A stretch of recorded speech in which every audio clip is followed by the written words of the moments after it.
Ketika muncul tahun 2000, umat Islam saat menjalankan sholat Idul Fitri di Ambon,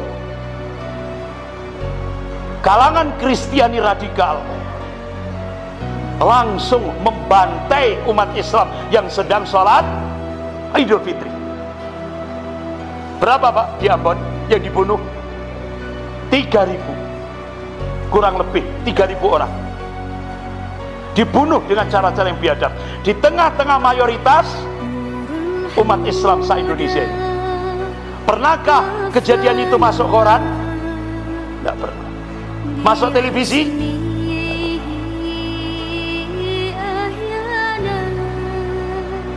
Tapi apa yang terjadi? Ring 1 Presiden Gus Dur waktu itu tokoh Kristiani yang cukup radikal, yaitu Marsilam Simanjuntak, memberikan info kepada Presiden Gus Dur lewat pendengaran. Presiden, yang mati di Ambon cuma 3 orang, yang 000 dihilangkan. Sehingga keesokan harinya Presiden Gus Dur memberikan statement, yang mati 3 orang gitu aja kok repot. Coba, bahaya enggak? Bahaya enggak dengan cacat fisik bagi seorang pemimpin negara? Sangat berbahaya. Itu baru di Ambon, belum di Poso. Di Poso kurang lebih 1.000 yang dibunuh. Bahkan pondok pesantren Muhammadiyah Wali Songo, ya kan? Itu santriwati, puluhan santriwati ditelanjangi tanpa sehelai kain pun, disuruh berjalan sepanjang 2 kilo, sampai di tempat diperkosa dengan cara-cara yang biadab, kemudian disayat-sayat tubuhnya, dari berdarah seperti itu dimasukkan karung goni, dilemparkan ke Sungai Poso.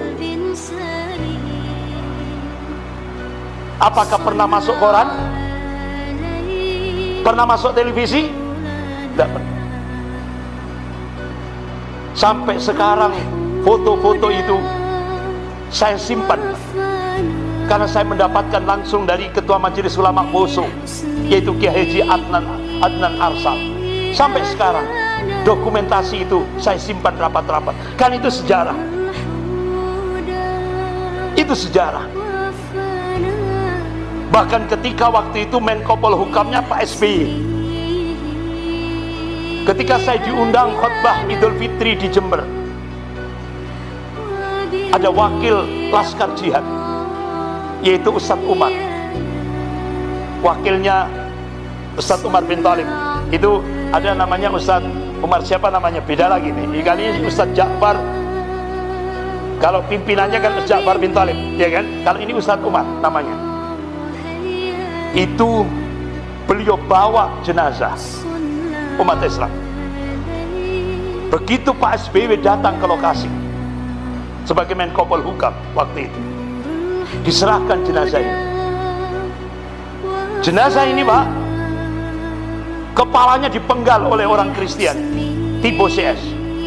Kemudian kepalanya ini ditelungkupkan di kemaluannya, ditali di kemaluannya. Ini.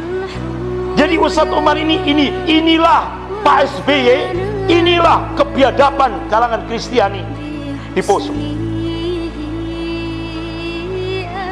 Akhirnya Pak SBY menunduk. Sehingga akhirnya ketika TNI digerakkan untuk mencegah Ambon dan Poso, ternyata Amerika sudah menyiapkan ribuan marinir, ribuan pasukan elitnya di Filipina. Sehingga apa yang terjadi? Akhirnya TNI membatalkan pengiriman angkatan darat untuk mencegah pembantaian itu. Dibatalkan. Karena apa? Indonesia mikir ini menghadapi negara adidaya, tidak imbang Pak. akhirnya dimunculkan laskar sipil yang dipimpin oleh Ustadz Ja'far Umar Talib, yaitu laskar jihad. Alhamdulillah berhasil menghadapi gerakan separatis RMS yang ada di Ambon maupun yang ada di Poso. Alhamdulillah. Dan itu yang disampaikan oleh Kepala Kabakin, Kepala Badan Koordinasi Intelijen Negara, yaitu Bapak Letnan Jenderal Z.A. Maulani. Jadi ulama-ulama sak Jawa Timur ini dikumpulkan di Surabaya. Alhamdulillah waktu itu saya diundang juga. Beliau memberikan presentasi kenapa pembantaian yang ada di Ambon dan Poso TNI tidak bergerak. Karena apa? TNI berhadapan dengan Amerika. Sehingga akhirnya kebijakan waktu itu, Kepala Bakin waktu itu Bapak Letnan Jenderal Z.A. Maulani meminta laskar sipil dari laskar jihad untuk menghentikan pembantaian yang ada di Ambon dan Poso. Alhamdulillah berhasil, ya kan? Nah ini Bapak-bapak Ibu yang dimuliakan Allah.